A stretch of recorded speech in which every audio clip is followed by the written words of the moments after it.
ప్రభు అయిన యేసుక్రీస్తు వారి నామంలో అందరికీ వందనాలండి. ఈ సాయంకాల సమయంలో ఈ ఆరాధనను ఒక చిన్న ప్రార్థనతో ప్రారంభించుకుందాం. అలాగే ఒక చిన్న పాట పాడుకొని వాక్యంలోనికి వెళ్దాం. మమ్మల్ని మిక్కిలిగా ప్రేమించిన మా ప్రియ పరలోకపు తండ్రి, మీ ఘనమైన నామానికి వందనాలు, స్తోత్రాలు, స్తుతులు చెల్లిస్తూ ఉన్నాం ప్రభువా. నాయనా, మరి మేము సజీవ లెక్కలో ఉన్నాము అని అంటే కేవలం మీ మహాకృపను బట్టి నాయనా మేము మరలా ఈ యొక్క సమయంలో జ్ఞాపకం చేసుకుంటున్నాం ప్రభువా. నాయనా, మేము ఊపిరి పీల్చుకుంటా నాయనా మీ కృప తప్ప మరొకటి కాదు నాయనా. మా యొక్క శక్తి, మా యొక్క బలము ఏది కాదు కానీ కేవలము మీ ఉచితమైన కృపను బట్టి మాత్రమే అని మరొకసారి నాయన మా యొక్క హృదయాలలో నాయన మేము జ్ఞాపకం చేసుకొని మీకు కృతజ్ఞులుగా నాయన బ్రతుకుటకు సహాయం చేయండి. మరి యొక్క చిన్న ఆరాధన అంతా కూడా నాయన మీకు మహిమార్థమై నడిపించమని నాయన, పాట ద్వారా మీరు మహిమ పొందమని, వాక్యం ద్వారా మీరు మాతో అందరితో మాట్లాడమని, మహిమ ఘనత ప్రభావంలో మీకు మాత్రమే కలగాలని కోరుకుంటూ యేసుక్రీస్తు నామములో ప్రార్థించి బ్రతిమలాడి అడిగి వేడుకొని పొందుకున్నాము తండ్రి, ఆమేన్.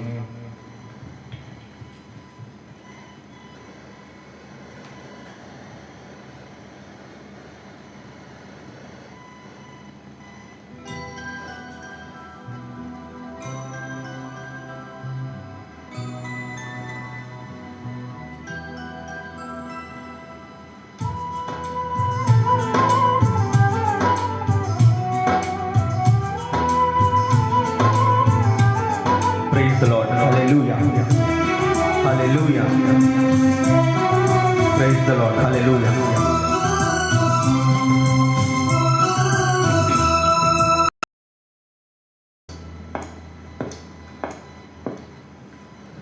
నడిపిస్తాడు నా దేవుడు, శ్రమలోనైనా నన్ను విడువడు.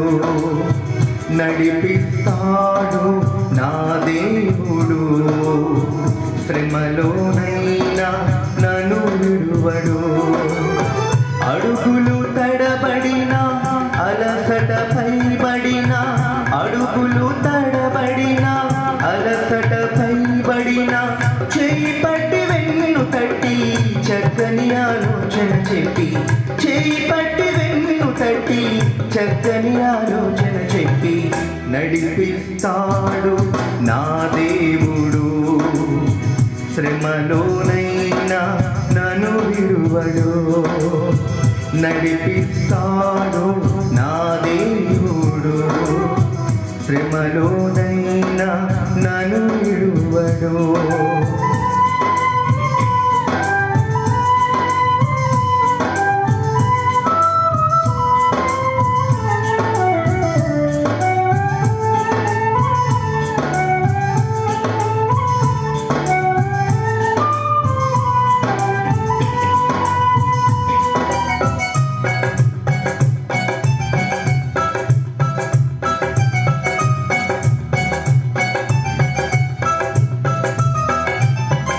అంధకారమే దారి మూసిన, నిందలే నన్ను కృంగదీసిన,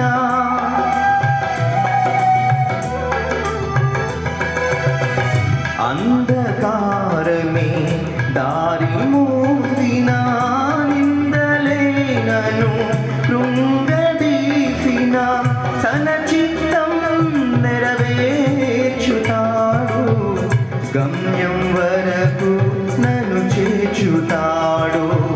తన చిత్తం నెరవేర్చుతాడు, గమ్యం వరకు నన్ను చేర్చుతాడు. నడిపిస్తాడు నా దేవుడు, శ్రమలోనైనా నన్ను విడువడు. నడిపిస్తాడు నా దేవుడు, శ్రమలోనైనా నన్ను విడువడు.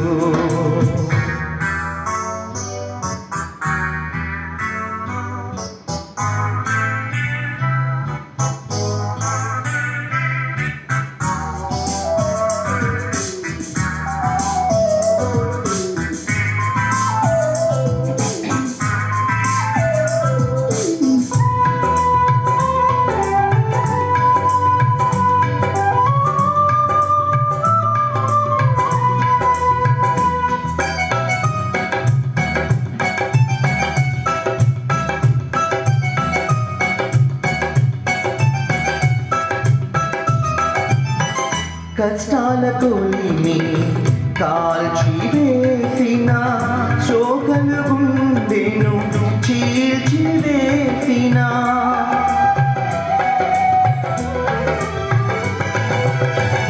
కష్టాల కొలిమి కాల్చివేసిన, శోకలు గుండెను చీల్చివేసిన, తన చిత్తం నెరవేర్చుతాడు,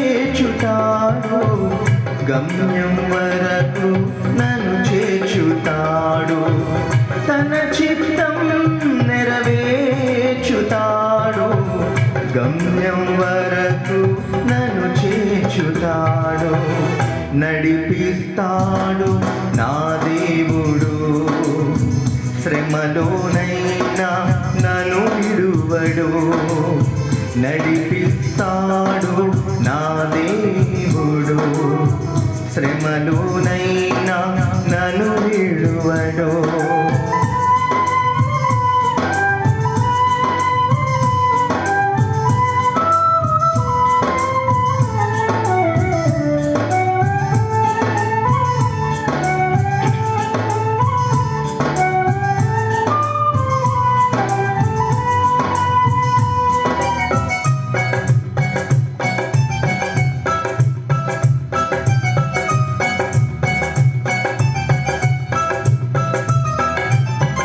నాకున్న కలిమి కరిగిపోయినా, నా యొక్క బలిని తరిగిపోయినా,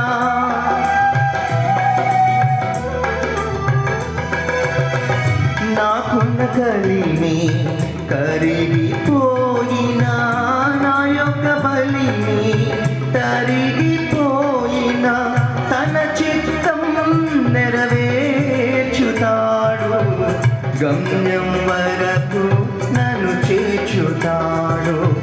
తన చిత్తం నెరవేర్చుతాడు, గమ్యం వరకు నన్ను చేర్చుతాడు. నడిపిస్తాడు నా దేవుడు, శ్రమలోనైనా నన్ను విడువడు. నడిపిస్తాడు నా దేవుడు, శ్రమలోనైనా నన్ను విడువడు.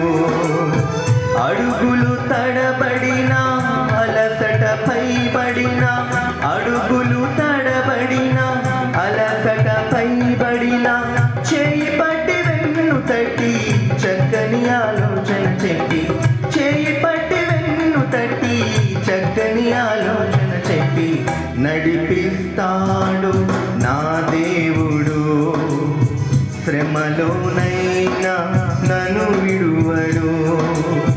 నడిపిస్తాడు నా దేవుడు, శ్రమలోనైనా నన్ను విడువడు. శ్రమలోనైనా నన్ను విడువడు, శ్రమలోనైనా నన్ను విడువడు, శ్రమలోనైనా నన్ను విడువడు. Praise the lord. Hallelujah, hallelujah. దేవుని నామానికి మహిమ కలుగును గాక. దేవుని మహాకృపను బట్టి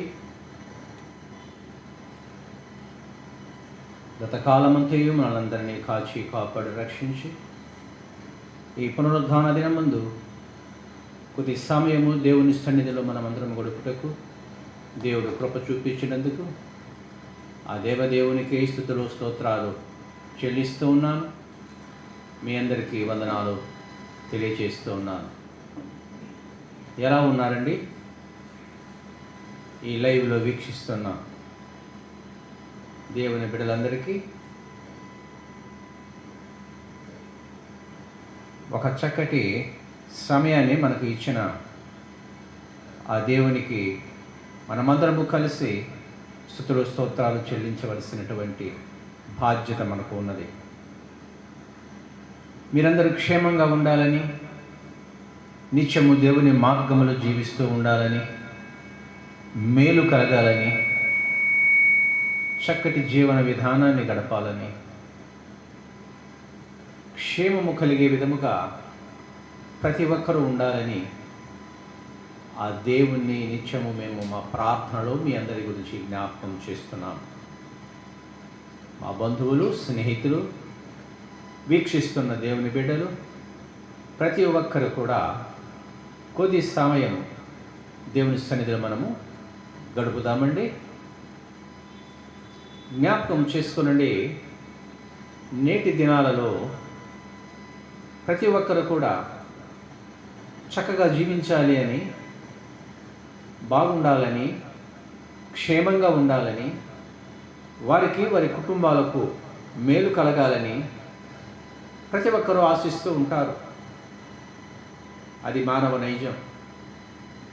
అందరూ కూడా బాగుండాలనే కదా కోరుకుంటారు. మనము బాగుండాలి, అందరూ బాగుండాలి.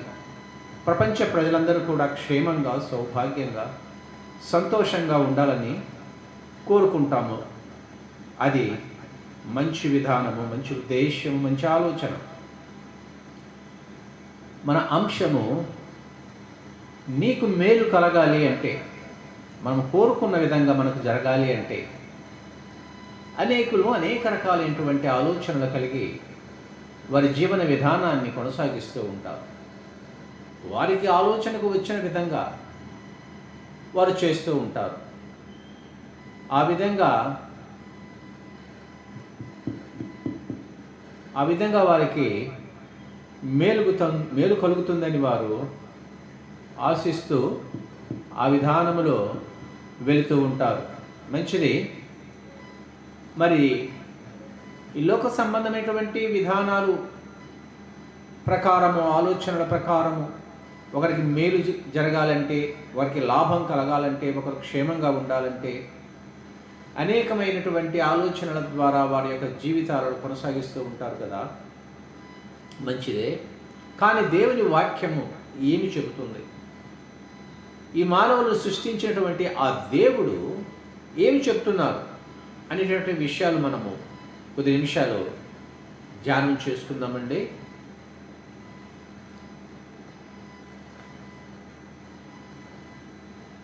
జ్ఞాని అయిన సొలొమోను సామెతలలో ఈ విధంగా వ్రాయబడి ఉన్నది. సాధారణంగా ఈ లోకములో పుట్టిన ప్రతి ఒక్కరు కూడా చక్కగా జీవించాలని, దీర్ఘాయుష్మంతులు అవ్వాలని, 100 ఏళ్ళు జీవించాలని, క్షేమంగా ఉండాలని కోరుకుంటూ ఉంటారు. పెద్దలు కూడా తమ బిడ్డల్ని ఆ విధంగానే ఆశీర్వదిస్తూ ఉంటారు. ఈ లోకములో మనకి అది తెలుసు, ఆ విధానం తెలుసు. చాలామంది తమ చిన్నవారిని, పెద్దవాళ్ళు, తల్లిదండ్రులు కానీ, పెద్దవాళ్ళు కానీ, వయస్సులో చిన్నవాళ్ళని ఆశీర్వదిస్తూ ఉంటారు. 100 ఏళ్ళు జీవించాలి సుఖంగా, సౌభాగ్యంగా అని ఆశీర్వదిస్తూ ఉంటారు. అది మంచి విధానం. కానీ వాక్యం ఏమి చెప్తూ ఉన్నది? 100 ఏళ్ళు జీవించాలని ఒక పెద్ద వ్యక్తి, ఒక పెద్ద ఆయన, లేకపోతే స్త్రీ కానీ పురుషుడు కానీ పెద్దవాళ్ళు పిల్లలను ఆశీర్వదిస్తే అది మంచిదే. కానీ ఆశీర్వదించినంత మాత్రాన ఆ వ్యక్తులు 100 ఏళ్ళు జీవిస్తారా అని ప్రశ్నించుకుంటే చెప్పలేము మనం. అందరూ 100 ఏళ్ళు జీవించట్లేదు కదా. కానీ అందరికీ ఆశీర్వాదాలు ఆ విధంగానే వస్తూ ఉన్నాయి. కానీ దేవుని వాక్యంలో ఏమి వ్రాయబడి ఉన్నది అది ఒకసారి మనం గమనిద్దాం. సామెతలు 1వ అధ్యాయంలో 8వ వచనము ఇలాగ వ్రాయబడి ఉన్నది. నా కుమారుడా, నీ తండ్రి ఉపదేశం ఆలకింపుము, నీ తల్లి చెప్పు బోధను త్రోసివేయకుము. తల్లిదండ్రులకు పుట్టిన బిడ్డలు ప్రారంభ దినాలలో, బాల్యము నుండి కూడా వారికి బోధించేవాళ్ళు, వారికి నేర్పించేవాళ్ళు, వారికి చెప్పేవాళ్ళు, అభ్యాసము చేసేవారు తల్లిదండ్రులండి. ఎవరికైనా అదే విధానం. తల్లిదండ్రులు తమ బిడ్డల్ని ఏ విధంగా నడిపించాలి, ఏ విధంగా నేర్పించాలి, ఏ విధంగా వారికి పనులు చేయించాలి, వారికి ఎలాంటి విషయాలు చెప్పాలి అనేటువంటి విధానములో బిడ్డల్ని పెంచి పెద్ద చేస్తూ ఒక యవన ప్రాయం వరకు కూడా వారి సంరక్షణను జీవిస్తూ ఉంటారు. ఎప్పుడైతే యవన ప్రాయములోనికి యువతీ యువకులు వచ్చినప్పుడు ఆ బిడ్డలు ప్రపంచంలోనికి వారి ఆలోచనలు ప్రపంచం వైపు వెళ్ళిపోతాయి.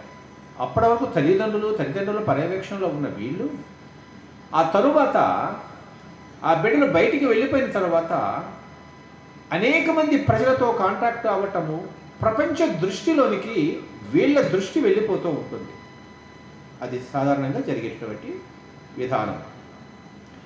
కానీ ఇక్కడ వాక్యం ఏమేమి వ్రాయబడి ఉన్నది? నా కుమారుడా, కుమారుడు కానీ కుమార్తె కానీ, నీ తండ్రి ఉపదేశము ఆలకింపు. బాల్యము నుండి నీ తండ్రి నీకు కొన్ని విధానాలు బోధించారు కదా, కొన్ని ఉపదేశాలు చెప్పారు కదా, ఈ విధముగా చేయండి, ఈ విధముగా చేయకూడదు అని మీ బాల్య దశలో మీ తండ్రి చెప్పారు కదా. ఆ మాటలని వినాలి, జాగ్రత్తగా గ్రహించాలి, అర్థం చేసుకోవాలి, వాటిని పాటించాలి. అలాగే నీ తల్లి చెప్పు బోధను త్రోసివేయకము. తండ్రి కంటే తల్లే ఎక్కువగా పిల్లలకి అన్నీ నేర్పిస్తూ ఉంటారండి. తండ్రి వారి ఉద్యోగరీత్యా జీవనోపాధి కోసము అనేకటువంటి పనులు చేస్తూ బయటికి వెళ్ళిపోతూ ఉంటే, ఇంట్లో ఉన్న తల్లి మాత్రమే ఎక్కువ సమయం బిడ్డలకు కేటాయించి వారికి విద్యాబుద్ధులు నేర్పిస్తూ ఉంటారు. ప్రతి కుటుంబాలలో జరుగుతున్న విధానం ఇదే. మీకు అందరికీ తెలుసు కదా, మనమందరం ఆ విధంగానే పెరిగాము. మన తల్లిదండ్రులు అలాగనే మనల్ని పెంచారు, పెద్ద చేశారు. అటువంటి పరిస్థితుల్లో మరి తండ్రి ఉపదేశం, తండ్రి చెప్పిన మాటలు, తల్లి చెప్పిన మాటలు ఎంతమంది వినగలుగుతూ ఉన్నారు? నీవు క్షేమంగా ఉండాలి అంటే, సౌభాగ్యంగా ఉండాలంటే, సుఖంగా, సంతోషంగా, ప్రశాంతంగా జీవన విధానాన్ని గడపాలి అంటే మనము ఈ లోకంలో ఉన్న ఎన్నో విధానాలు పాటిస్తూ ఉన్నాం కదా. వాటి వల్ల కొంత మీకు జరిగి ఉండవచ్చు, కొంత మేలు జరిగి ఉండవచ్చు. కానీ దేవుని వాక్యములో వ్రాయబడినది మనకి ప్రాధాన్యత, దానికే ప్రాముఖ్యత ఇవ్వాలి. అదే మనం పాటించాలి. అదే శాశ్వతమైనటువంటి పరిస్థితి. నీ తల్లిదండ్రుల యొక్క మాటలు నువ్వు వినగలిగితే, వారు చెప్పిన విధానములు నువ్వు నడవగలిగితే నీకు మేలు, నీకు క్షేమము, నీకు సుఖ సంతోషాలు కలిగి ఉంటాయి. తల్లిదండ్రులను గౌరవించాలి, వారి మాటలు వినాలి, వారు చెప్పిన విధానంలో నడవాలి. అది విధి. అది చేయగలిగిన వారి యొక్క జీవితము చక్కగా ఉంటుంది. ఇవి సామెతలు. ఇది ప్రతి ఒక్కరికి వర్తిస్తూ ఉంటుంది. ప్రపంచ జనాభాలో ప్రతి మానవునికి, ప్రతి ఒక్కరికి, స్త్రీ పురుషులకు ఇది అప్లై అవుతుంది. మరి దేవుడు యెహోవా అనే పేరుతో పిలువబడినటువంటి దేవుడు పూర్వకాల దినాలలో తన ప్రజలైనటువంటి ఇజ్రాయేలులకి ఒక ఆజ్ఞ జారీ చేశారు. ఏమిటి ఆజ్ఞ అని మనం గమనించినట్లయితే, ద్వితీయోపదేశ కాండములో 5వ అధ్యాయము 16వ వచనములో ఈ విధంగా వ్రాయబడి ఉన్నది. నీ దేవుడైన యెహోవా నీకు అనుగ్రహించు దేశములో నీవు దీర్ఘాయుష్మంతుడవై నీకు క్షేమము కలుగునట్లు నీ దేవుడైన యెహోవా నీకు ఆజ్ఞాపించిన లాగున నీ తండ్రిని నీ తల్లిని సన్మానింపము. తండ్రిని తల్లిని సన్మానింపము అంటే వారికి విధేయత కలిగి ఉండు, వారు చెప్పిన మాటలు విను, వారు చెప్పిన విధానములో నడు. అది సన్మానించటం. అలాగ నడిస్తే, అలాగ చేస్తే మొట్టమొదటిగా ఏటనా నీవు దీర్ఘాయుష్మంతుడవై తర్వాత క్షేమంగా ఉంటారట. చూడండి, ఈ లోకంలో పుట్టిన ప్రతి ఒక్కరు కూడా 100 ఏళ్ళు జీవించాలని కోరుకుంటాం కదా. మనం మన బిడ్డలు ఆ విధంగానే ఆశీర్వదిస్తూ ఉంటాం కదా. ప్రతి ఒక్కరూ అలాగే కోరుకుంటాం కదా.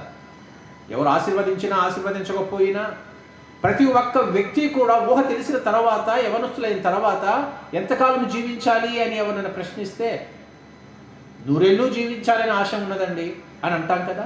ప్రతి ఒక్కరు కూడా అదే చెప్తారు కదా. నిజమే. కానీ అలాగ ఉండాలి అంటే దేవుడు ఒక ఆజ్ఞ ఇచ్చేశారు, ఒక ఆర్డర్ పాస్ చేశారు తన ప్రజలుగా పిలువబడినటువంటి ఇశ్రాయేలీయులకి. నీ తల్లిని తండ్రిని సన్మానింపము. ఆ విధముగా వారు ఆ కాలములో చేయాలి. ఆ విధముగా చేశారు. చాలా దీర్ఘాయుష్యులుగా జీవించారు. అది వారికే కదండి, మనకు కాదు కదా. పాత నిబంధన కదా, పూర్వకాల దినాలు కదా. మరి మనమంతా ప్రజెంట్ ఈ తరములో ఉన్నాం కదా, నేటి కలియుగంలో ఉన్నాం కదా, నవతరంలో ఉన్నాం కదా, జ్ఞానం కలిగినటువంటి జీవితం అనుకుంటూ జీవిస్తూ ఉన్నాము కదా. మనకు ఉన్నదా, మనకు కాదు కదా ఆజ్ఞ అని ఎవరైనా అనుకోవచ్చు. కానీ ప్రపంచ జనాభా అందరికీ కూడా మరొక మాట వ్రాయబడి ఉన్నది. క్రీస్తు నజరేయుడైన యేసు మానవులను కొరకు ప్రాణమిచ్చి, మానవులను చనిపోతున్న మానవులను బ్రతికించుటకు తన ప్రాణాన్ని అర్పించి సమాధి చేయబడి 3వ దినమున తిరిగి లేచి ఆరోహణమై వెళ్ళి తిరిగి మరలా మన కొరకు వస్తున్నటువంటి ఆ దేవుని తరములో ఆయన బోధనలు, ఆయన శిష్యుల ద్వారా వ్రాయబడినటువంటి మాటలు. ఎఫెసీయులకు వ్రాసిన పత్రిక 6వ అధ్యాయం 1వ వచనము గమనించండి. పిల్లలారా, ప్రభువునందు మీ తల్లిదండ్రులకు విధేయులయుండుడి, ఇది ధర్మమే. మనకు ఉన్నటువంటి అనేకమైన ధర్మాలు ఈ లోకములో ఉన్నవండి. మొట్టమొదటి ధర్మం ఈ మానవ జాతికి, ఈ మనుష్యులకు ఒక ధర్మము దేవుడు నియమించాడు. అది ఏమిటి? పిల్లలారా, ప్రతి ఒక్కరి పిల్లలో వారికి తల్లిదండ్రులు ఉంటారు కదా. నేను పిల్లవానిగా ఉన్నప్పుడు నాకు తల్లిదండ్రులు ఉన్నారు. నేను పెద్దవాడైన ఇప్పుడు నాకు పిల్లలు, నా పిల్లలకి నేను తల్లిదండ్రులు. అదే విధముగా పిల్లలారా అంటే ప్రపంచంలో ఉన్న ప్రతి ఒక్కరికి ప్రభువునందు మీ తల్లిదండ్రులకు విధేయులయుండుడి. దేవుడు ఏం చెప్తున్నారు? మీ తల్లిదండ్రులకు విధేయులై ఉండుండి, అంతే. ఇది ధర్మమే. ఇక ఈ మాటకి తిరుగులేదు, దీనికి ఏమి చేంజెస్ లేవు. నీకు ఈ లోకములో ధర్మాలు అంటూ ఏమైనా ఉన్నాయి అంటే ప్రారంభ ధర్మము, మొట్టమొదటి ధర్మము తల్లిని తండ్రిని విధేయత కలిగి వారిని గౌరవించి సన్మానించి వారు చెప్పిన మాట వినటమే నీ ధర్మం, అంతే. అది చేయగలగాలి. అప్పుడు ఏం జరుగుతుంది? అందరం మనం బాగుండాలి, క్షేమంగా ఉండాలి, సుఖంగా సంతోషంగా సుఖభోగాలు అనుభవిస్తూ ఆనందంగా ఈ లోకంలో ఉండాలి అని కోరుకుంటాం కదా, అందులో తప్పు లేదు. కానీ అలా ఉండాలి అంటే ఏం చేయాలి? తల్లినికి విధేయత కలిగి ఉండి వారి మాటలు వినాలి, వారు చెప్పినది చేయాలి. అప్పుడు ఏం జరుగుతుందట? దేవుడు వ్రాయించిన మాటలండి, మనుష్యులు మామూలుగా వ్రాయించిన చెప్పుకున్న మాటలు కాదు. నీకు మేలు కలుగునట్లు నీ తండ్రిని తల్లిని సన్మానింపుము, ఇది ధర్మము. అప్పుడు నీవు భూమి మీద దీర్ఘాయుష్మంతుడు వగుదువు. ఒకడు 100 ఏళ్ళు జీవించాలంటే ఆశీర్వదించినంత మాత్రాన జీవించాలండి. ఏ వ్యక్తి అయితే తల్లిని సన్మానించి వారు చెప్పిన విధానం నడుస్తూ ఉంటారో, ఆ విధానం నడిచిన ఆ వ్యక్తి దేవుని మాటకు లోబడి ఉన్నాడని ఇప్పుడు మనకు తెలిసినప్పుడు ఆ దేవుడు నీకు దీర్ఘాయుష్ను అనుగ్రహిస్తాడు. ఇక్కడ అనుగ్రహించేది తల్లిదండ్రులు కాదు, దీర్ఘాయుష్ను అనుగ్రహించేది తల్లిదండ్రులకు విధేయత కలిగి ఉన్నవాడు దేవుని దయ పొందుతాడు. ఆ దయ పొందినందువలన దేవుడు కరుణించి ఆ దేవుడు ఆ వ్యక్తులకు దీర్ఘాయుష్ను అనుగ్రహిస్తాడు. అలాగే అంత మాత్రమే కాదు సుమా, వారికి మేలు కలుగుతుంది. ఇది మొట్టమొదటి వాగ్దానముతో కూడిన ఆజ్ఞలో మొట్టమొదటిది. ఆ విధంగా చేయగలుగుతున్నామా అనేది ఒకసారి ఈ లైవ్లో వింటున్నటువంటి బిడ్డలు నేను ఒకసారి జ్ఞాపకం చేస్తూ ఉన్నాను. మీరు ఆ విధంగా చేయగలిగితే దేవుని మాట కూడా లోబడిన వారు అవుతారు. ఎందుకంటే దేవుడు వ్రాయించినటువంటి ఈ మాట మంచిది. మీరు తల్లిదండ్రులను సన్మానిస్తున్నారు, బాగుంది, చక్కగా ఉన్నారు, వారికి అన్ని బాగులో చూసుకుంటున్నారు, వారి మాట విన్నారు, మీరు పెద్ద అయ్యారు, మీకు వివాహాలు జరిగినాయి, మీకు పిల్లలు పుట్టారు, అయినా మీ తల్లిదండ్రులు మీరు సన్మానిస్తూ ఉన్నారు, చూసుకుంటూ ఉన్నారు. కానీ ఈ లోకంలో ప్రజెంట్ డేస్, నవడేస్, ఈ రోజుల్లో ఎంతమంది కుమారులు లేదా కుమార్తెలు తమ తల్లిదండ్రులకు ప్రాధాన్యత ఇస్తున్నారు వివాహాలు అయిపోయిన తర్వాత, లేదా వివాహములు చేసుకునే సమయంలో, లేదా యవనస్తులుగా ఉన్నవారు ఎంతమంది తమ తల్లిదండ్రులకి విధేయత కలిగి ఉన్నారు, వారి మాట వింటున్నారో ఒక్కసారి మీరు ఆలోచించుకోండి. అటువంటి విధేయత లేని వారు ఎవరైనా ఉన్నట్లయితే దేవుని ఈ మాటకు మీరు లోబడి ఉండండి. ఇప్పుడైనా ఏ సమయమైనా మీరు దేవునికి విధేయత కలిగి ఉండండి. మీ తల్లిని మీ తండ్రిని మీరు దగ్గరికి తీసుకొనండి. ఎంతోమంది పట్టించుకొని వాళ్ళు ఉన్నారు ఈ లోకంలో. చక్కగా విద్యాబుద్ధులు నేర్పించి ప్రయోజకుల్ని చేసిన తల్లిదండ్రులు ఎంతోమంది పట్టించుకోవట్లేదు, వదిలేశారు. వారు వారి కుటుంబము వారి పిల్లలు క్షేమంగా ఉండాలని తల్లిదండ్రులు వదిలేశారండి. ఎంత దౌర్భాగ్యమైన పరిస్థితి. వారు సుఖంగా సంతోషంగా ఉన్నారని అనుకుంటున్నారు. మంచి జీతము, మంచి వసతులు,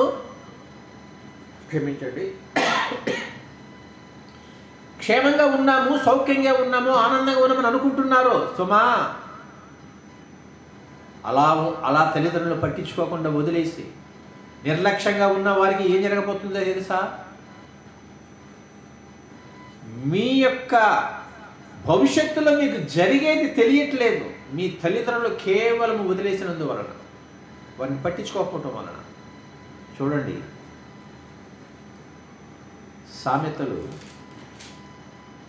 3వ అధ్యాయము 7వ అధ్యాయము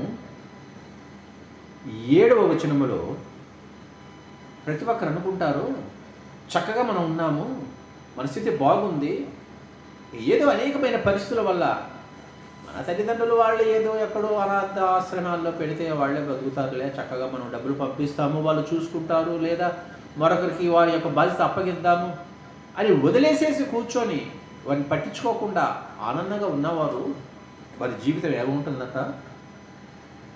నేను జ్ఞానిని కదా నీవు అనుకునవద్దు.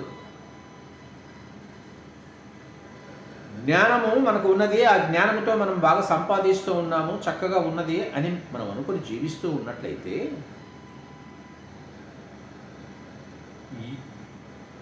యెహోవా యందు భయభక్తులు కలిగి చెడుతనము విడిచిపెట్టుము. గమనించండి, తల్లిదండ్రులు సన్మానించని వాడు, తల్లిదండ్రులు భయభక్తులు లేనివాడు దేవుడంటే భయం ఎక్కడ ఉంటుందండి?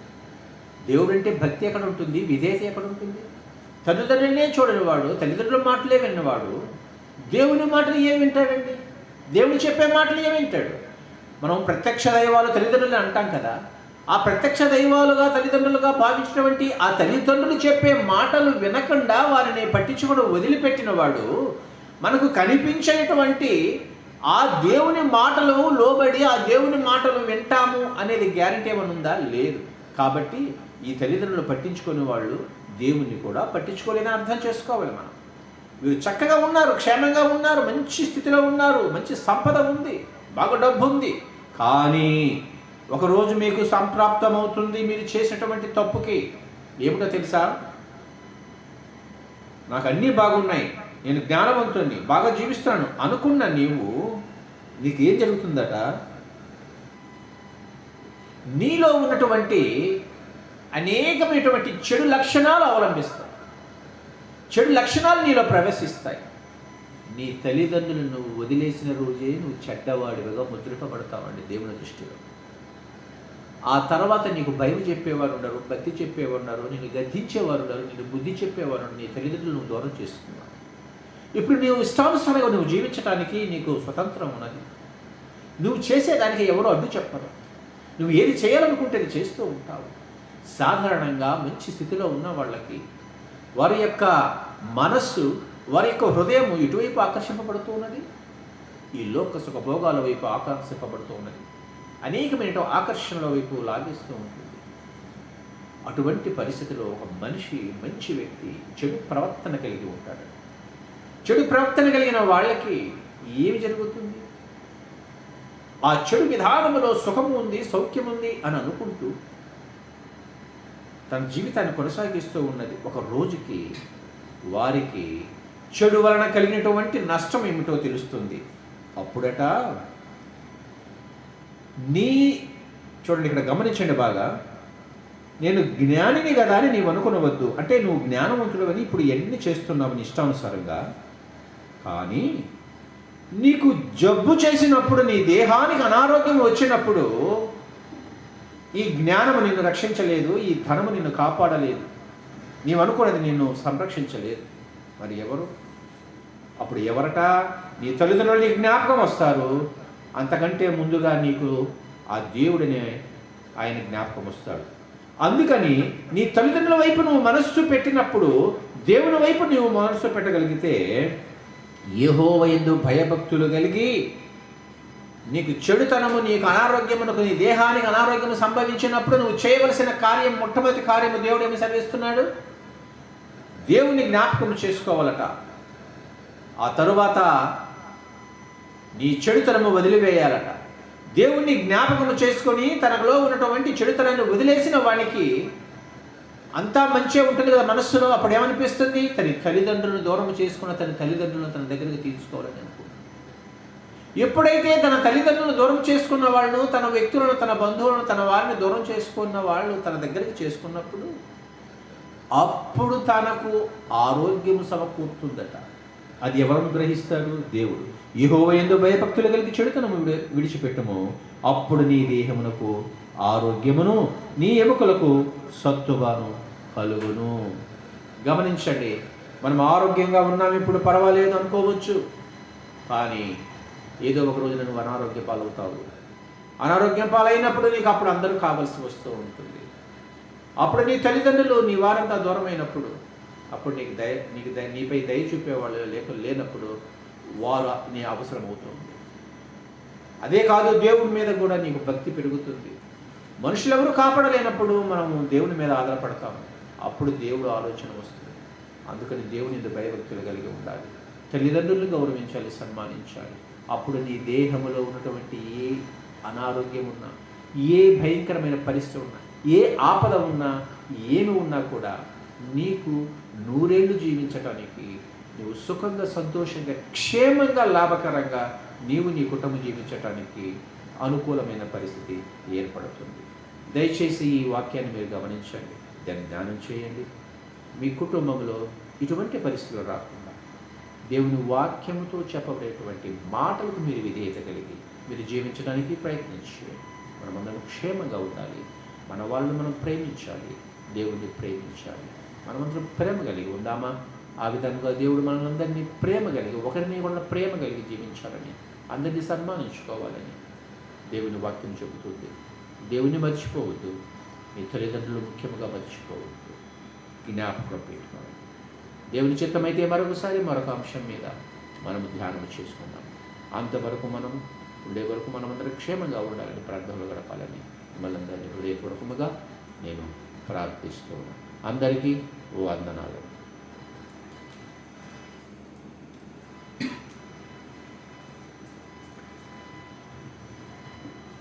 చాలా చక్కటి మాటలు విన్నాం కదండి. సో నేను ఒక 2 నిమిషాలు చెప్పాలని ఆశపడుతున్నాను. సో మనం తెలుసుకున్న విషయం ఏమిటంటే, నిజంగా తల్లిదండ్రులను మనం గౌరవించాలి అన్న ఆ యొక్క విషయాన్ని మనం ఎప్పుడు మరి మర్చిపోకూడదు కదా. తల్లిదండ్రులు మనకి జన్మనిచ్చి మనకు కావలసినవన్నీ వాళ్ళు మనకి అనుగ్రహించి, చిన్నవారిగా ఉన్నప్పుడు మనల్ని పెద్దవాళ్ళు అయ్యే వరకు కూడా మనల్ని పెంచి, ఏ విషయంలో కూడా లోటు లేకుండా, ఆస్తి అంతస్తు అనేది లేకుండా, అంటే అది పరిగణనలోకి తీసుకోకుండా వారికి ఉన్న దాంట్లోనే మరి పిల్లలకి వాళ్ళు అడిగినవన్నీ ఏర్పాటు చేసి వాళ్ళని మరి పెద్దవారిగా మరి పెంచుతారు కదా. మరి వీళ్ళు పెద్దవాళ్ళు అయినప్పుడు వాళ్ళు వృద్ధాప్యానికి వెళ్ళిపోతారు కదా. వెళ్ళిపోయినప్పుడు వాళ్ళకి కావాల్సిన అవసరతలు కానీ, లేకపోతే వాళ్ళు ఏదన్నా కోరినప్పుడు కానీ బిడ్డలు తీర్చలేకపోతే ఇక వీళ్ళ బ్రతుకు అనే దానికి, బ్రతుకుతున్న దానికి అర్థం లేనట్లుగా వాళ్ళు భావించాలి. అలా గనక నిజంగా మంచిగా చూసుకునే బిడ్డలు ఉన్నట్లయితే అసలు ఈ ఓల్డేజ్ హోమ్స్ అనేవి ఉండవు కదా. మరి దేవుని యొక్క మాటలు ఎంత అద్భుతంగా ఉన్నాయంటే, తల్లిదండ్రులు చూసుకోవాలి, అలా చూసుకుంటే మనకి లాంగ్ లైఫ్ ఉంటుంది అని చెప్పి దేవుని యొక్క వాక్యం చెప్తా ఉంది. కాబట్టి మనం ఈ యొక్క విషయాన్ని మనం గమనించి మన తల్లిదండ్రులకి మినిమం అట్మోస్ట్ రెస్పెక్ట్ ఇచ్చేవారిగా మనం ఉండాలని నా మట్టుకు నా తరపున మిమ్మల్ని అందరినీ కూడా నేను దేవుని నామంలో నేను మిమ్మల్ని అడుగుతున్నాను. ఈ ఉద్యోగ రీత్యా, మరో రీత్యా దూర ప్రాంతాలకి వెళ్ళినప్పటికీ కూడా హృదయంలో ప్రేమ ఉన్నప్పుడు, లేకపోతే హృదయంలో తల్లిదండ్రుల పట్ల గౌరవం ఉన్నప్పుడు ఆటోమేటిక్గా ఆ యాటిట్యూడ్ అనేది వేరే ఉంటుంది. కానీ చాలామంది దగ్గర ఉన్నా కూడా తల్లిదండ్రులను ఎప్పుడు చచ్చిపోతారు, వీళ్ళ నాకు భారం అయిపోయారు అన్నటువంటి మాటలు మాట్లాడేవారు లేకపోలేదు ఈ రోజుల్లో. కాబట్టి దయచేసి మరి మనం చిన్నవారిగా ఉన్నప్పుడు మనం చేసే మరి చెడ్డ పనులకో, లేకపోతే తెలిసి తెలియక చేసే కొన్ని పనుల వల్ల మన తల్లిదండ్రులు మనల్ని తిట్టినా, లేకపోతే ఒక దెబ్బ కొట్టినా మన చావు కోరుకోరు. ఒకవేళ మనం ఆ గర్భంలో ఉన్నప్పుడే మనల్ని చంపేస్తే, అంటే అబార్ట్ చేసేస్తారు అనుకోండి, మనం అసలు లోకంలోకి రాము, మన తల్లిదండ్రులకు మనం భారంగా ఉండి వాళ్ళని వేధించేవారిగా ఉండలేం కదా. కానీ వారి గర్భంలో ఉన్నప్పుడే, ఇంకా పుట్టక ముందే మన తల్లి లేకపోతే మన తండ్రి మనల్ని ప్రేమిస్తారు కదా. పుట్టిన తర్వాత ఇంకా ఇంకా ప్రేమిస్తారు. మరి వాళ్ళు వృద్ధాప్యానికి వచ్చినప్పుడు మనము యవ్వన దశలో ఉన్నప్పుడు వారిని ప్రేమగా చూసుకోవాలని, దేవుడు మనకి ఇచ్చిన ఆ కమాండ్ని మనం పాటించాలని, పాటించడం వల్ల ఏదో ఊరికే ఉండేది కాదు, కానీ దాని ద్వారా మనకు వచ్చే ఆశీర్వాదాలు మనం పొందుకోవాలని నేను మనస్ఫూర్తిగా కోరుకుంటూ మిమ్మల్ని అందరినీ మరి రిక్వెస్ట్ చేస్తున్నాను. మరి చక్కటి వాక్యం చెప్పినటువంటి మరి డాడీకి దేవుని యొక్క నామంలో నేను వందనాలు చెల్లిస్తున్నాను. అలాగే మరి విన్నటువంటి ఆన్లైన్లో విన్నటువంటి ప్రతి ఒక్కరికి కూడా వందనాలు. తర్వాత కూడా ఈ యొక్క వాక్యాన్ని వినేవారికి కూడా ఈ యొక్క విషయాలను జ్ఞాపకం పెట్టుకొని వారి యొక్క లైఫ్లో అది ఇంప్లిమెంట్ చేసి మరి దేవుడి ఆశీర్వాదాలు పొందుకోవాలని నేను హృదయపూర్వకంగా కోరుకుంటున్నాను. ఒక ప్రార్థనతో మనం ఈ యొక్క ఆరాధన ముగించుకుందాం. మమ్మల్ని మిక్కిలిగా ప్రేమించిన మా ప్రియ పరలోకపు తండ్రి, మీ ఘనమైన నామానికి వందనాలు, స్తోత్రాలు, స్తుతులు చెల్లిస్తూ ఉన్నాం ప్రభువా. నాయనా, మేము ఈ రోజుల్లో నాయన భయంకరమైనటువంటి దినాలు మేము బ్రతుకుతున్నాం ప్రభువా. మరి ఎలాంటి పరిస్థితులు, ఎలాంటి మరి స్థితిగతులు ఎలాగ అయిపోతాయో ఎవరికి తెలియనటువంటి మరి భయంకరమైనటువంటి రోజుల్లో బ్రతుకుతూ ఉండగా మీ మహాకృప మాకు తోడుగా ఉంచి మమ్మల్ని సజీవ లెక్కలో ఉంచారు. మీకు స్తోత్రాలు నాయనా. మరి మీ వాక్యం ద్వారా మా అందరితో కూడా మీరు మాట్లాడారు ప్రభువా. తల్లిదండ్రులను ప్రేమించాలి, తల్లిదండ్రులను సన్మానించాలి, దీర్ఘకాలము మరి జీవిస్తారు అలా చేస్తే అని చెప్పి మీ యొక్క వాక్యము సెలవిస్తూ ఉంది నాయనా. మరి మా యొక్క తల్లిదండ్రులను మేము దీర్ఘకాలం జీవించలాగున మా తల్లిదండ్రులు మేము సన్మానించినట్లు, వారిని ప్రేమగా చూసుకున్నట్లు నాయన మరి మాకు మీరు సహాయం చేయండి ప్రభా. ప్రతి విషయంలో కూడా నాయన మీరే మాకు తోడుగా నడిపించండి మా తండ్రి నాయన. మరి మేము మా తల్లిదండ్రులను ప్రేమించినప్పుడు, మరి మేము ఆ స్థితికి వెళ్ళినప్పుడు మా బిడ్డలు మమ్మల్ని ప్రేమిస్తారు కాబట్టి మరి ఆ యొక్క విషయాన్ని మేము జ్ఞాపకం చేసుకొని ఆ యొక్క ఫ్యూచర్ని కూడా మేము దృష్టిలో పెట్టుకొని మరి జీవించినట్లు సహాయం చేయమని మీరు మాతో, మా ఒక్కొక్కరితో మాట్లాడినటువంటి యొక్క విధానాన్ని బట్టి మీకు వందనాలు చెల్లిస్తూ, మీరు మాకు ఇచ్చినటువంటి సమయాన్ని బట్టి మీకు స్తోత్రాలు చెల్లిస్తూ నాయన, ఈ యొక్క ఆరాధన అంతట్లో మీ కృప తోడుగా ఉంచి మీ యొక్క సన్నిధి మా మధ్య ఉంచినందును బట్టి మీకే వందనాలు చెల్లిస్తూ, మహిమ ఘనత ప్రభావములు మీకు మాత్రమే కలగాలని కోరుకుంటూ మా ప్రియ ప్రభు అయిన యేసుక్రీస్తు అతి పరిశుద్ధమైన శ్రేష్టమైన నామంలో ప్రార్థించి బ్రతిమలాడి అడిగి వేడుకొని పొందుకున్నాము తండ్రి. Amen. May god bless you all. Praise the lord.